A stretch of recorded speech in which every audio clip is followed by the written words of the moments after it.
For 12,000 years, the sloth was the most terrifying, heavily armored, unstoppable juggernaut walking the planet. Forget the cute, moss-covered slowpoke. Imagine a creature the size of an Asian bull elephant. A beast that stood 20 feet tall on its hind legs.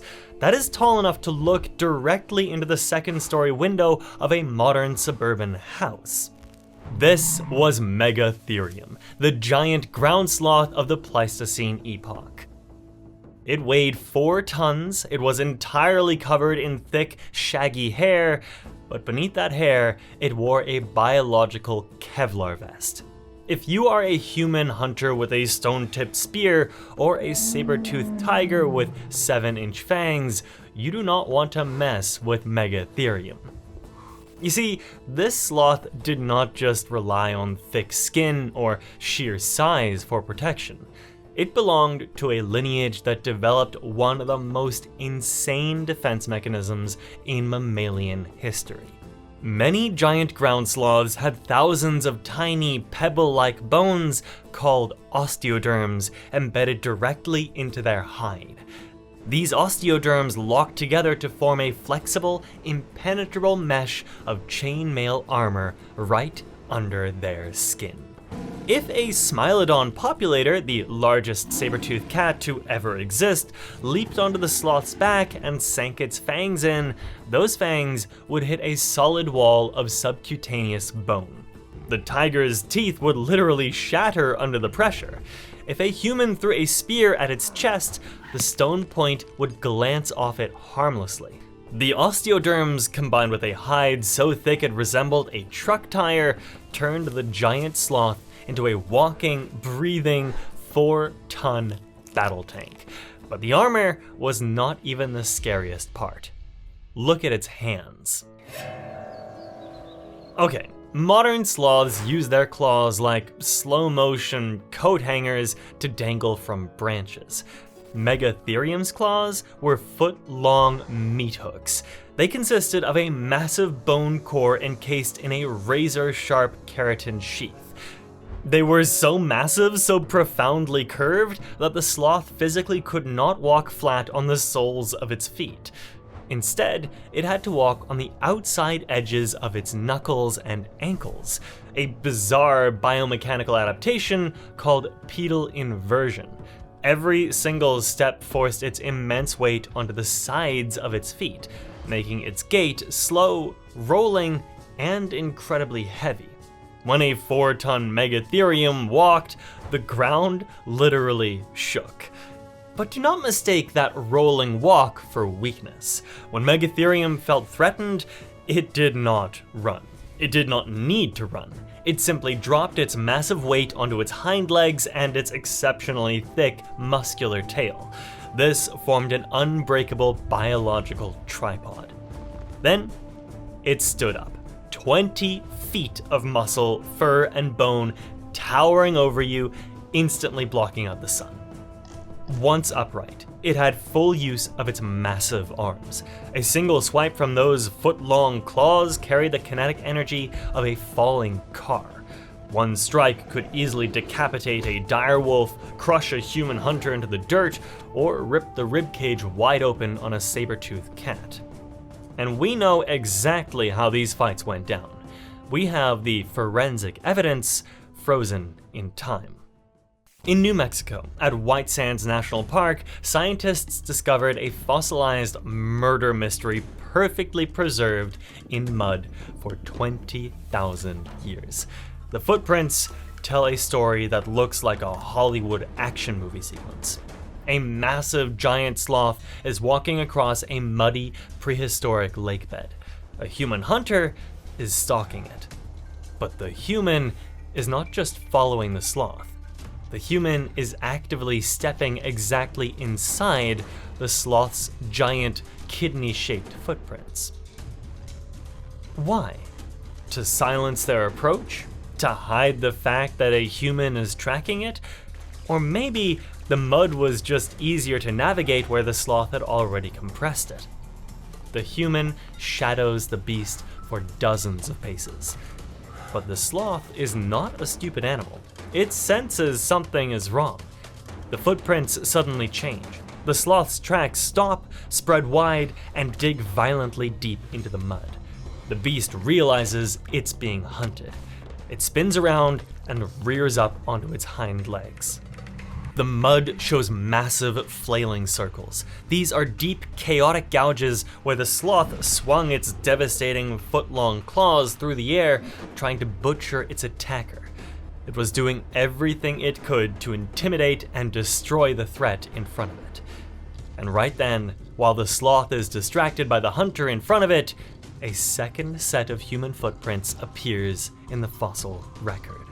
Another hunter is approaching the rearing sloth from the side, walking purely on tiptoe. This is a coordinated tactical assassination. The first human acted as bait to draw the sloth's wrath, while the second tiptoed through the mud to deliver a lethal close-quarters spear thrust to the beast's unprotected underbelly or vital organs. Whether the hunter survived or the sloth ripped them to pieces, the mud does not say. But the fact remains, early humans routinely engaged in close-quarters combat with giant, armored sloths using nothing but sharpened rocks, wooden shafts, and pure adrenaline. Now, you might be wondering, what did this 4-ton monster actually eat to maintain such incredible muscle mass? You might assume it was a pure herbivore, peacefully munching on leaves like a giant cow, and for a long time, paleontologists thought exactly the same thing. They pictured Megatherium using its massive claws just to pull down tree branches, stripping the leaves with its prehensile rhino-like upper lip. But modern biomechanics has thrown a massive curveball into that theory. Researchers studying the Megatherium's elbow joint made a startling discovery. The olecranon process, the bony tip of the elbow where the triceps muscle attaches, is usually elongated and massive. In biomechanical terms, this means the joint is built for speed and immense striking power, not just pulling branches down. It was optimized for a rapid, devastating slashing motion. Combine that with those foot-long claws, and some paleontologists like Richard Farina published studies suggesting Megatherium might have been an opportunistic meat eater. The famous paper was literally titled Megatherium the Stabber. Imagine this 4-ton beast lumbering out of the forest, spotting a pack of dire wolves or a saber-toothed tiger that just took down a fresh kill. The sloth does not need to hunt. It just walks up to the apex predators, stands 20 feet tall, swings its scythes, and steals their food. If the tiger argues, the tiger gets crushed. The theory even suggests that Megatherium could use its massive claws to flip over glyptodonts. These were heavily armored relatives of the armadillo, the size of a Volkswagen Beetle, protected by a solid dome of bone. The Smilodon could never bite through a glyptodont shell, but a Megatherium could simply reach under the 2-ton armored dome, flip the creature completely upside down, and use its claws to rip open the soft, exposed underbelly. While chemical isotope analysis of their bones shows they ate vast quantities of plants, the biomechanical reality is undeniable. In the brutal, calorie-starved world of the Pleistocene, if Megatherium wanted to eat meat, absolutely nothing on the continent could have stopped it. Megatherium and its relatives did not just survive their environment, they actively engineered it. If you travel to southern Brazil today, you can find massive subterranean tunnels stretching for thousands of feet through solid rock and consolidated dirt. These caves are perfectly cylindrical, branching off into different rooms. For decades, geologists had no idea how they had formed. Water erosion could not explain the perfect semicircular ceilings or the massive scale. Then researchers looked closely at the walls. Scratched deep into the rock were hundreds of thousands of parallel grooves. they matched the exact dimensions of giant ground sloth claws. These are paleoburrows. While Megatherium itself was a surface dweller, its slightly smaller 2-ton cousin, like Lestodon, used their identical scythe-like claws to literally carve out underground cities. They shredded bedrock to escape the extreme temperature shifts of the Ice Age, creating tunnels so large that a modern human can drive a car through them. Now, the metabolic cost of digging these paleoburrows is staggering. A single ground sloth would have to dedicate its entire life to carving out just a tiny fraction of these tunnels. The fact that the giant sloth family possessed the mechanical strength to shear through solid rock tells you exactly what those claws would do to a predator's ribcage. This evolutionary blueprint was so successful that giant sloths dominated the Americas for millions of years. During the Pleistocene epoch, South and North America were ground zero for some of the most terrifying creatures evolution ever produced. Megatherium thrived among these nightmares. It was so successful that it expanded its territory far beyond South America. When tectonic plates shifted and the Isthmus of Panama formed, connecting the two continents, a massive biological collision occurred: the Great American Biotic Interchange. Northern predators like wolves and big cats flooded south, wiping out dozens of native South American species. But the giant sloths did not die out. They marched north. They invaded the turf of the new predators and completely colonized North America. They spread all the way up through Central America, across the United States, and even into the freezing tundras of the Yukon in Canada. The genetic blueprint of the giant sloth was virtually unstoppable. We actually have preserved remains of these giant sloths that are so fresh, early explorers thought the animals were still alive.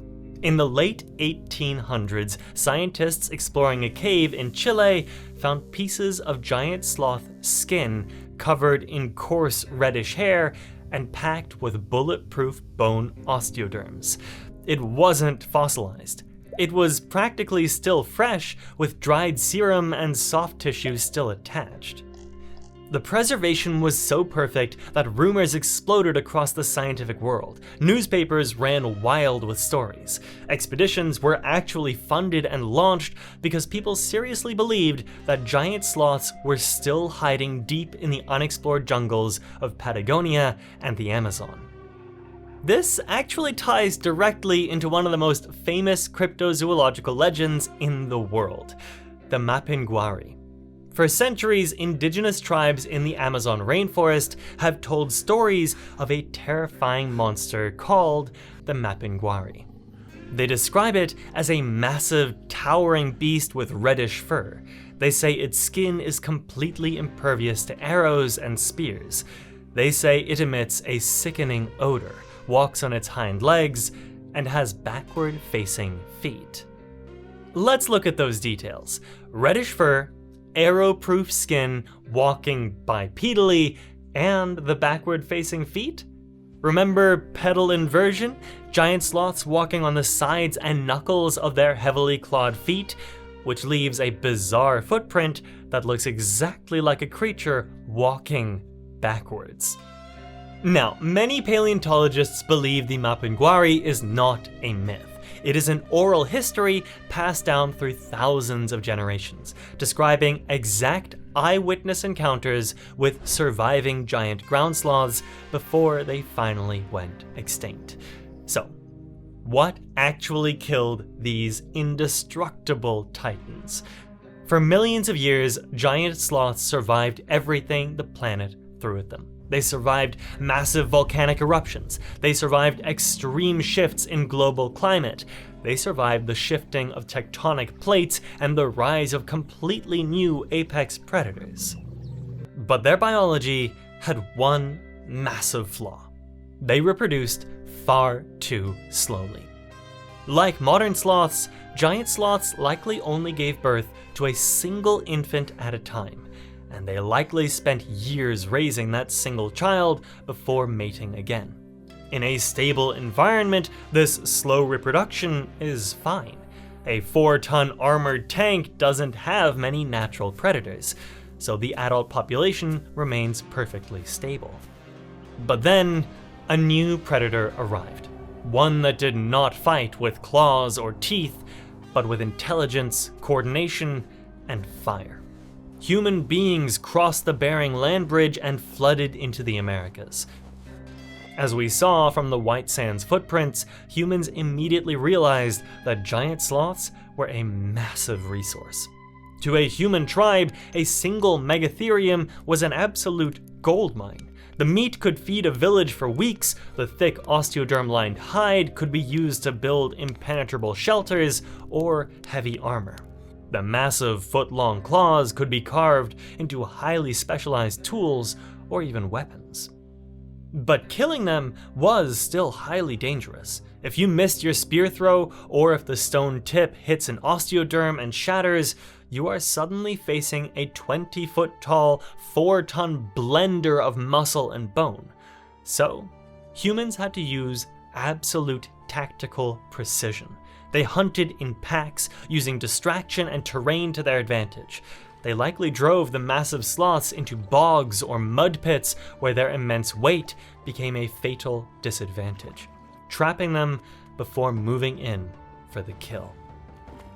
In Argentina, at the Campo Labarde archaeological site, researchers found the butchered remains of a Megatherium alongside the exact stone tools used to kill it.